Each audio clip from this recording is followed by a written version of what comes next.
सभी व्यूअर्स का मैं दिव्या भसीन कोचर हार्दिक अभिनंदन करती हूँ। किताबों की दुनिया की आज 5वीं कड़ी में मैं आपके सामने लेकर उपस्थित हूँ गीत और गज़लों का लाजवाब संग्रह दर्द जिया है, जिसे लिखा है डॉक्टर राघवेंद्र तिवारी जी ने। आप धार मध्य प्रदेश से हैं। आत्मनिवेदन के पृष्ठ में आप लिखते हैं कि ईश्वरीय विधान ने मुझे डॉक्टर की भूमिका सौंपी, जहां एक निश्चेतना विशेषज्ञ के रूप में दर्द निवारण का कार्य मेरा व्यवसाय बना। मैंने कार्यरत रहते हुए ये अनुभव किया कि तन की पीड़ा का उपचार भले ही संभव हो जाए, लेकिन मन की पीड़ा बांटने से ही कम होती है। यही सोचकर काव्य संग्रह दर्द जिया है के माध्यम से मैं आप सभी के कवि मन तक पहुंचना चाहता हूं। आप लिखते हैं कि मेरा कवि मन तो यही कहता है कि संवेदना सिकुड़कर अपने आप में मन नहीं जाए, समय के हाथ से कहीं अनदेखे न रह जाएं। खास समय में हस्तक्षेप करता हूँ, कविता के माध्यम से विसंगतियों का कुशल क्षेम लिखता हूँ। कविता संग्रह की सार्थकता का मेरा मापदंड तो केवल इतना ही है कि मेरी कविता तालियों की आवाज से डरती है और नहीं चाहती है चर्चा का विषय होना। वो तलाशती है हृदय का वो कोना जहां पहुंचकर वो खामोश हो जाए, खामोशी जहां हृदय से बतियाने लगे और प्रतिध्वनि आत्मा से सुनी जाने लगे।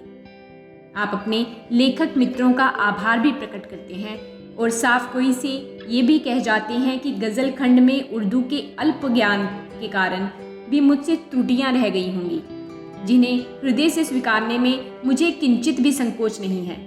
इस पुस्तक में संपादकीय पृष्ठ को लिखा है इंदौर से प्राध्यापक और साहित्यकार डॉक्टर सुरेंद्र यादव जी ने।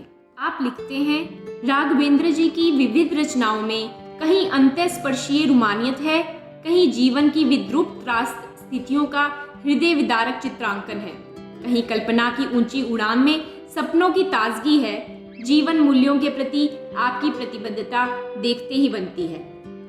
गीत और गजल का मिला जुला ये संकलन पठनीय, संग्रहणीय और सुधी मित्रों को उपहार में देने योग्य है। कवि व समीक्षक आदरणीय योगेश सोनगरिया जी लिखते हैं कि अपनी काव्य यात्रा में कवि ने अपनी झोली में अपने ही नहीं अपितु समाज के विभिन्न वर्गों के स्पंदनों को समाहित किया है। संग्रह की रचनाओं में संवेदनाएं निजता की सीमा लांघकर सार्वजनिक हो जाती हैं, जहां पाठक किसी न किसी मोड़ पर रचनाकार से जुड़ता है और अपने को सहयात्री की भूमिका में पाता है।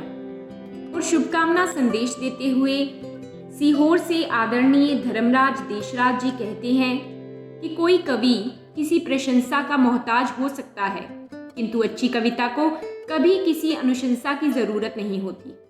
ये धार निवासियों के लिए फक्र की बात है कि एक श्रेष्ठ कवि उनके बीच सांस ले रहा है।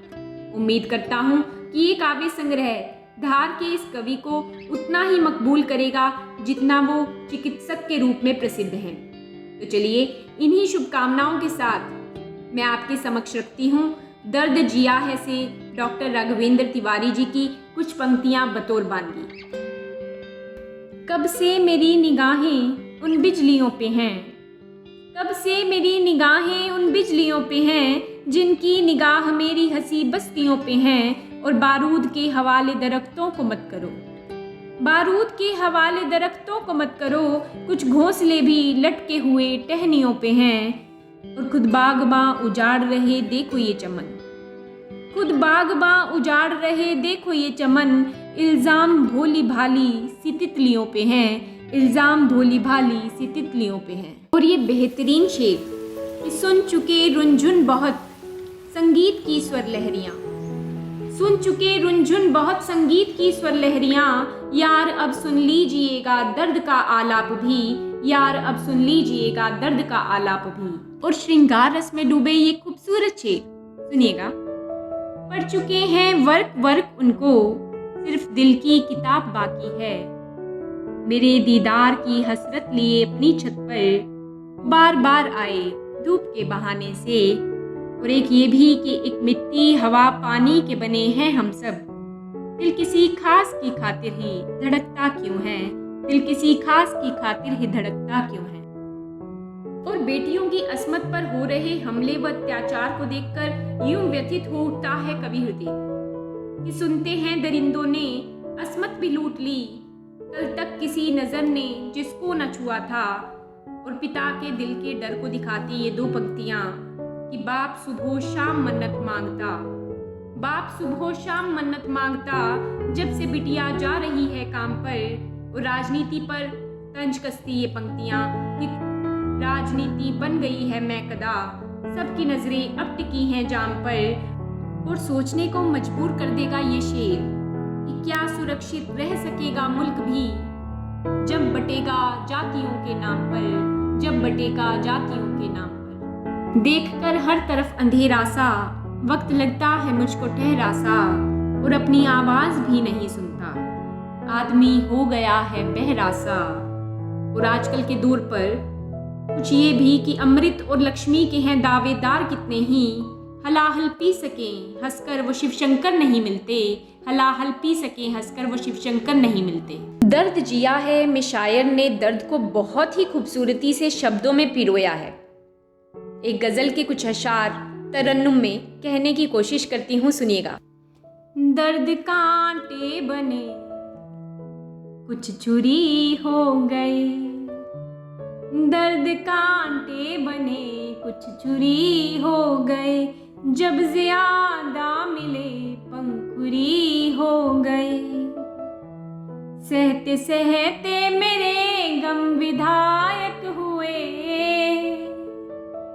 देने वाले मगर मंतरी हो गए, देने वाले मगर मंतरी हो गए। तुम किसी और आंगन की तुलसी बनी, तुम किसी और आंगन की तुलसी बनी, ख्वाब सूने मेरे मंजरी हो गए। दर्द बढ़ते गए बांस से बेहिसाब, जब तराशा तो सब बांसुरी हो गए, जब तराशा तो सब बांसुरी हो गए। इस संग्रह में हर गजल का हर अशार आपके दिल को छू जाता है, और इसीलिए शायद अंत तक आते आते भी मैं खुद को रोक नहीं पा रही हूँ एक खूबसूरत शेर आप तक पहुँचाने के लिए कि खूने दिल से शब्द शब्द मैंने लिखे हैं, खूने दिल से शब्द शब्द मैंने लिखे हैं, कैसे कह दूं ये मेरी जायदाद नहीं है, कैसे कह दूं ये मेरी जायदाद नहीं है। और अगर गीतों की बात की जाए तो निसंदेह ही मुझे इस वीडियो का दूसरा पार्ट बनाना होगा। ऐसा मेरा गांव रे, घर सिमटे घर आंगन सिमटे, और आतंकी हमलों पर लिखा ये गीत कि केसर की क्यारी मुरझाई आपके दिल को छू जाता है। बहुत सही लिखा है आपने कि दबाते दर्द में आंसू की स्याही भर के, डुबो के दिल की कलम गीत लिखे हैं मैंने। वाह, बहुत खूब आदरणीय। दिव्य कलम की पूरी टीम की तरफ से आदरणीय राघवेंद्र तिवारी जी को इस शानदार संग्रह की एक बार फिर से बहुत बहुत बधाई एवं शुभकामनाएं। 27 गीत और 36 गजलों के इस गजल संग्रह की कीमत मात्र 300 रुपये है। अगर आप भी इसे खरीदना व पढ़ना चाहते हैं तो आप नीचे दिए नंबर पर कांटेक्ट कर सकते हैं। अगर ये पुस्तक समीक्षा का वीडियो आपको अच्छा लगा हो तो लाइक और कमेंट ज़रूर करें, और यदि आप भी अपनी रचना या पुस्तक समीक्षा हेतु दिव्य कलम में भेजना चाहें तो हमें इस आईडी पर मेल कर सकते हैं।